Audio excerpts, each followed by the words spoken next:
Bonjour à toutes et à tous, merci de regarder chaque semaine BX Foot. Aujourd'hui, on partira du côté de Boisfort où avait lieu mercredi dernier un festi-foot 100% féminin. Et en fin d'émission, on s'intéressera aux photoreportages dédiés au football féminin dans le monde. Il s'appelle What a Foot et a été réalisé par des journalistes et des photographes en collaboration avec le collectif UMA.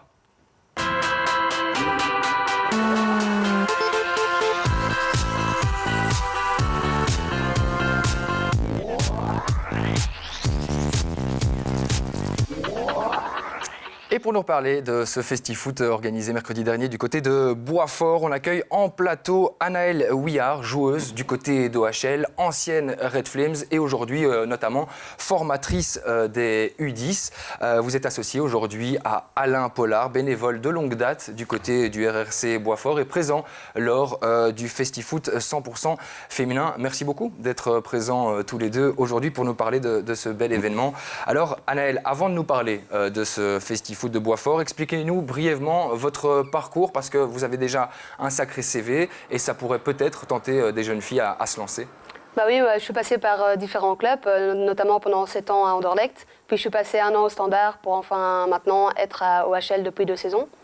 Et voilà, donc... Ancienne Red Flame, c'est quand même pas mal aussi de le signaler. Vous avez 28 ans, c'est aussi important de le rappeler. Ouais. Ben oui, je suis passée par l'équipe nationale en ayant pourtant commencé le foot tard. Donc voilà, c'est un signe pour aussi les footballeuses, même si elles sont plus âgées, pour commencer le foot. Et donc maintenant, votre objectif, c'est quoi? C'est de faire passer cette passion aux jeunes filles, essayer de les tenter à accéder à un plus. Et voilà, et surtout qu'elles n'aient pas peur, si elles ont envie de faire du foot, de faire du foot, parce que certains disent que c'est un sport d'hommes. Donc voilà, oui, essayer de les motiver et de les faire essayer et voir si ça leur plaise. Et j'imagine aussi que c'est beaucoup plus facile aujourd'hui de se lancer dans le football, ou en tout cas de trouver un attrait, plutôt qu'il y a 5 ou 10 ans, où par exemple, il n'y avait pas de festi-foot 100% féminin. Ouais, non, à l'époque, il n'y avait rien du tout, donc il fallait vraiment le vouloir de soi-même. Et bon, moi, personnellement, petite, j'ai eu peur de jouer avec les garçons, donc maintenant, il y a de plus en plus d'événements comme les festi-foot qui permettent aux filles de venir découvrir ce sport, donc c'est chouette. Alain, vous étiez présent lors de ce festi-foot mercredi dernier. Alors, expliquez un petit peu à nos téléspectateurs en quoi consiste un festi-foot. En fait, voilà, c'était une après-midi de foot, festi-foot, donc où toutes les joueuses pouvaient s'inscrire via une plateforme. Et donc, on a eu beaucoup de jeunes filles, on a eu 60 mercredi passé. Et donc, voilà, donc, elles sont venues, on les a accueillies, elles ont reçu un prix à la fin de la journée. Et voilà. Et quoi, il y a différents exercices qui sont il y a des exercices prévus. qui ont été prévus. Le but est quoi? De tenter ces jeunes filles, d'accrocher, d'avoir cette... Oui, tout à fait. Donc, elles pouvaient s'amuser, toujours dans l'amusement, toujours pour le plaisir du foot. Et voilà. Eh bien, la semaine dernière, Pierre Lambert s'est rendu à Boisfort et nous a réalisé ce petit sujet pour mieux comprendre en quoi consiste un festi-foot. On regarde ces images et on réagira à la suite. Bien qu'en pleine expansion après le mondial féminin cet été, ce mercredi après-midi, du côté du RRC Boisfort, un foot festival 100% féminin était organisé. Une soixantaine de filles se sont donc retrouvées ensemble pendant plus de 2 heures pour s'essayer à la pratique du football. Les filles ont besoin aussi de temps à autre à se retrouver ensemble.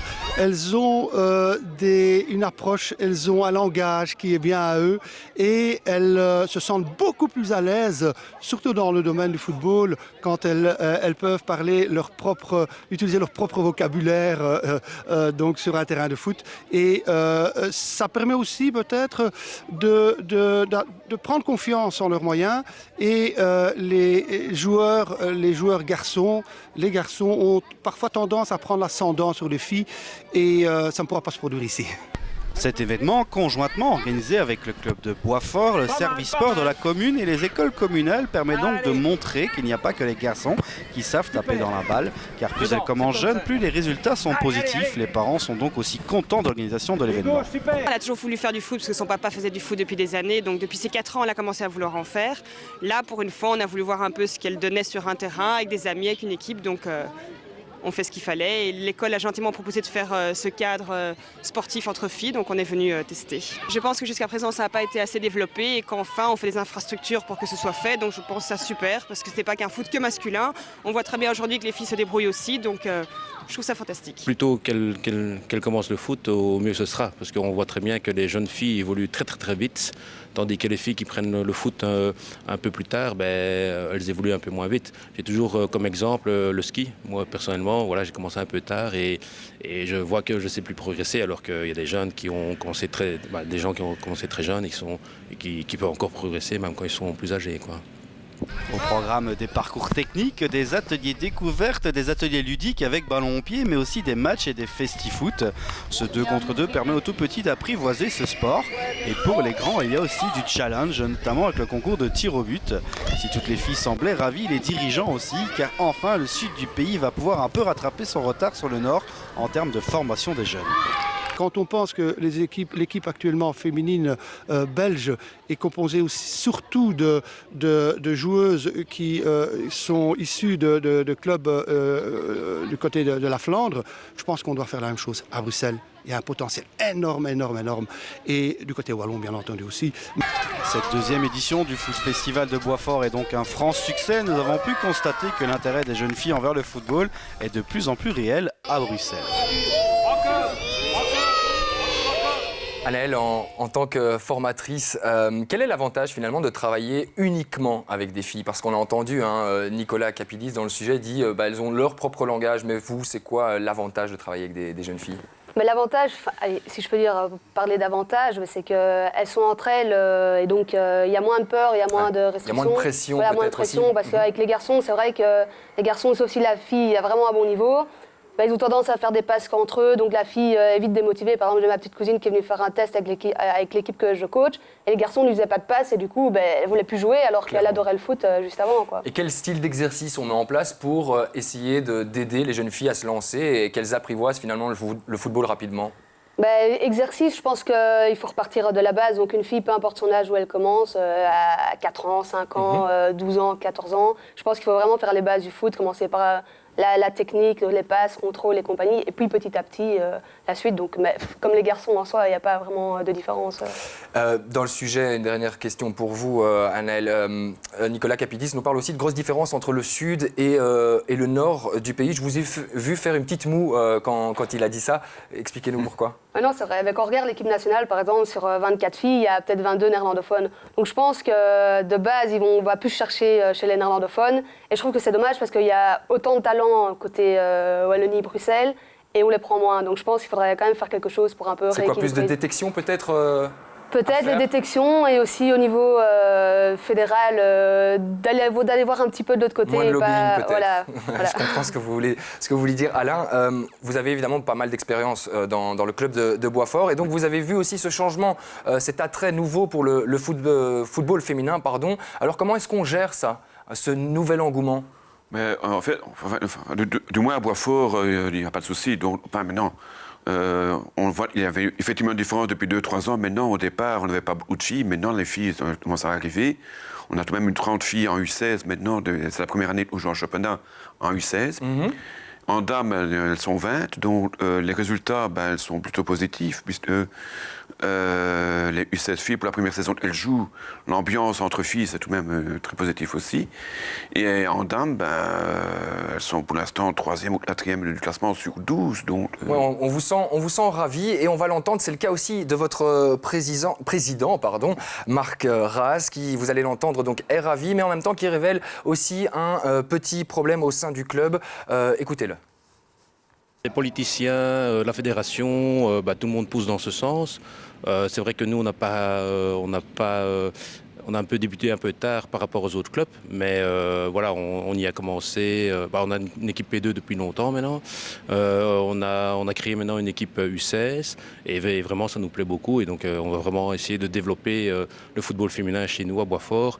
Bon, le seul problème, c'est des fois l'infrastructure qui ne nous permet pas non plus de grandir comme on voudrait. Et puis bon, il faut encadrer tout ça, il faut les staffs, il faut les entraîneurs, donc c'est des fois un petit peu compliqué quand même. Mais si vraiment, à Boisfort, je pense que si on veut développer plus le football féminin, on ne veut peut-être pas aller comme le White Star féminin, parce que là c'est vraiment pur féminin. Mais si on veut développer plus ça, je pense qu'on devra se séparer peut-être de certaines équipes, parce que voilà, on n'a pas la place pour accueillir tout le monde, ça c'est un gros problème. même. Et déjà aujourd'hui, au niveau du football pour les garçons, on doit souvent refuser des membres. Et bon, c'est avec peine qu'on doit le faire, mais bon, on ne sait pas accueillir tout le monde. Et je suis vraiment très optimiste par rapport au futur du football féminin parce qu'il y a de plus en plus de personnes qui commencent à s'y intéresser.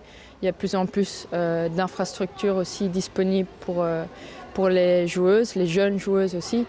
Et c'est sûr qu'il faut encore se battre un petit peu pour être, enfin non, même pas un petit peu, il faut encore se battre pour être au niveau des hommes. Mais voilà, petit à petit, je pense qu'on peut y arriver.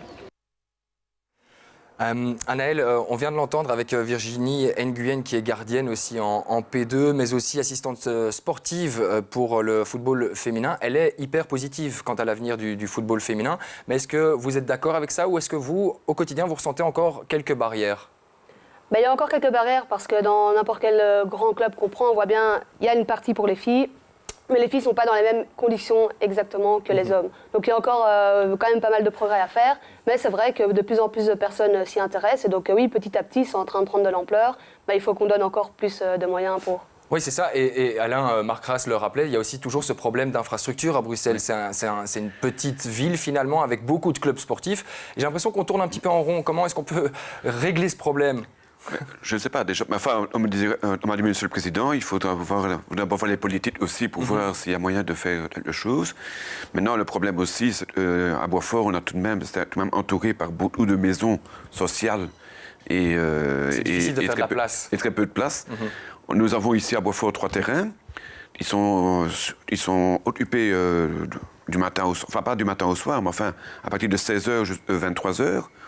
Il y a plusieurs équipes qui jouent. Il y a un club qui s'appelle le Polonia qui joue aussi là-bas. Mais en fait, ils n'ont pas. Ils ont juste une équipe vétéran et une équipe en jeune ou deux équipes en jeune. Et le problème, c'est effectivement, les terrains sont tout de même suroccupés aussi. Nous avons tout de même une 25 équipes ou 26 équipes, je ne sais plus exactement, pour nous aussi. Et c'est compliqué évidemment à gérer un tel afflux de nouvelles filles. Après, c'est un point positif, mais aussi un revers de la médaille. On va continuer à casser quelques barrières avec vous et mettre le football féminin en avant, sur le devant de la scène, car Virginie Nguyen et ses collègues photographes et journalistes ont réalisé plusieurs photoreportages sur le football féminin dans le monde en collaboration avec le collectif UMA, vous l'avez entendu dans mon sommaire.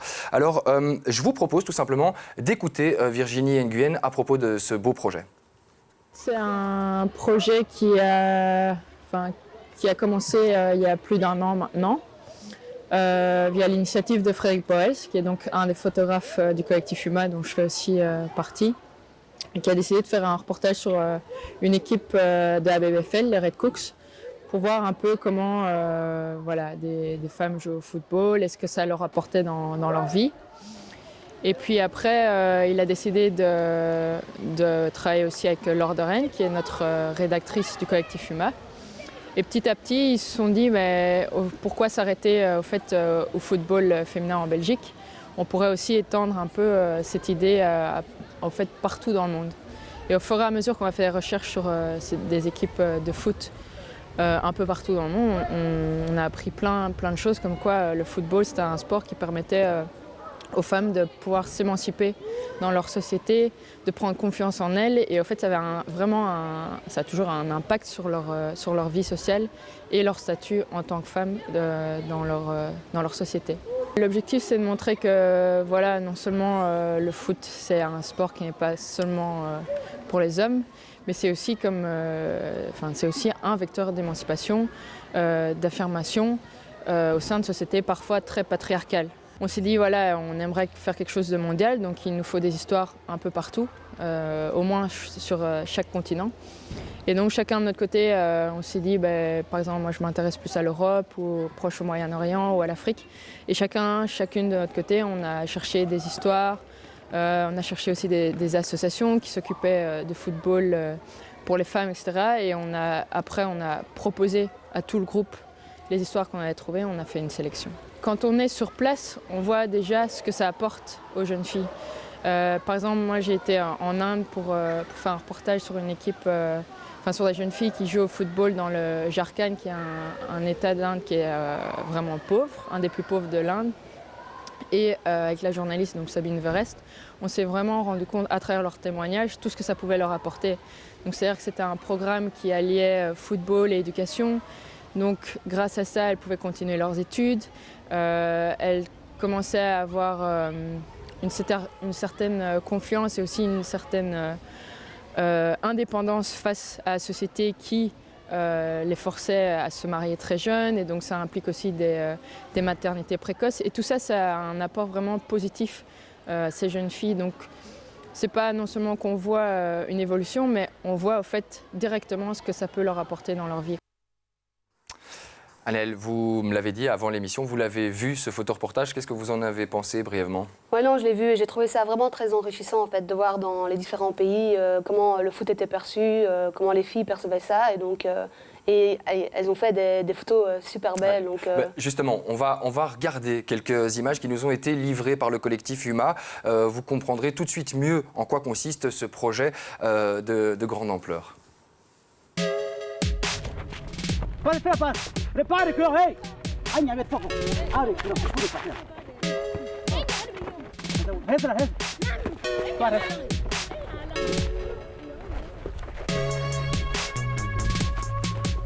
La passe. Abre, Clore, prepare. Hey, voilà. La passe. Très bien. Allez, nyana, nyana, foco, nyana.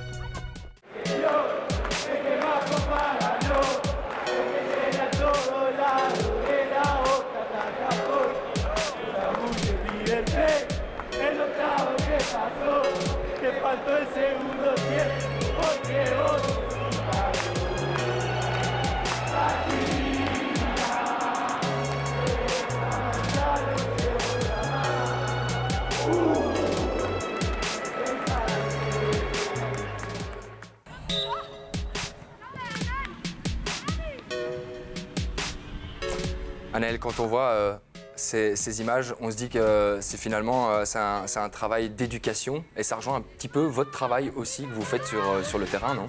Oui, c'est sûr, c'est lié. Donc, mais maintenant, il faut voir dans chaque pays vraiment comment c'est perçu, mais c'est sûr que tout part de l'éducation. En tout cas, on n'est pas si mal lotis quand on voit ce genre d'images en Belgique. Parfois, on a tendance à se plaindre, mais quand on voit ce qui se passe à côté ou un peu plus loin, c'est vrai que c'est parfois plus compliqué pour les femmes. C'est sûr, là, comme on a vu où elles jouent sur des terrains sans herbe, nous, on se plaint quand il y a des petits trous dans nos terrains en herbe. Donc, non, mais c'est bien je pense qu'on peut s'estimer heureux. de voir la réalité du terrain aussi de temps en temps. Ça nous ramène un petit peu sur terre, c'est pas plus mal. Alors, si vous êtes intéressé de voir dans sa globalité ce photoreportage, n'hésitez pas à vous rendre sur le site internet du projet qui est affiché en ce moment, c'est www.wtfoot.org, ou sur la page Facebook de What the Foot, ou alors encore sur le site internet de nos confrères de la Libre Belgique qui ont permis à ce projet de voir le jour. En tout cas, bravo à tous ceux qui ont participé. On va tout doucement clôturer notre émission, mais avant cela, je vous propose de jeter un rapide coup d'œil aux résultats globaux de l'Iris League Elite. Et vous allez le voir, le RWDM et le RSD Jet conservent les deux premières places de ce championnat global, de ce classement global. On s'aperçoit que le Sporting Bruxelles a dépossédé Stockel de la 3e place provisoire du classement. Mais pas de panique, la saison est encore bien longue. Et bien maintenant, pour définitivement clôturer notre émission sur une note légère, je vous propose de voir le but zlatanesque du jeune Victor qui évolue en ce moment du côté de Saint-Michel. Alors c'est un but assez impressionnant qu'on a là sous les yeux, zlatanesque, vous l'aurez compris pourquoi. C'est tel de pigeon. Anaëlle, vous en avez déjà mis un comme ça dans votre carrière? Non, pas, mais ce samedi-ci, un de mes joueurs a mis exactement le même goal. Ah ben, n'hésitez pas, justement, vous faites bien de le dire, quand vous avez des buts comme ça ou des situations cocasses au bord du terrain, n'hésitez pas à les envoyer sur la page Facebook du Brussels Football. On se fera un plaisir de les diffuser dans notre émission, parce que cette émission, c'est aussi la vôtre. Et donc voilà, envoyez-nous ce que vous avez sous la main, on se fera un plaisir de les diffuser. Bravo à lui, merci à vous d'être venu aujourd'hui en plateau pour nous parler du football féminin dans sa globalité. Merci aussi à vous qui nous suivez chaque semaine sur BX1. Lundi prochain, c'est Ilias Mekat qui sera aux commandes de l'émission. D'ici là, restez prudents. Ciao.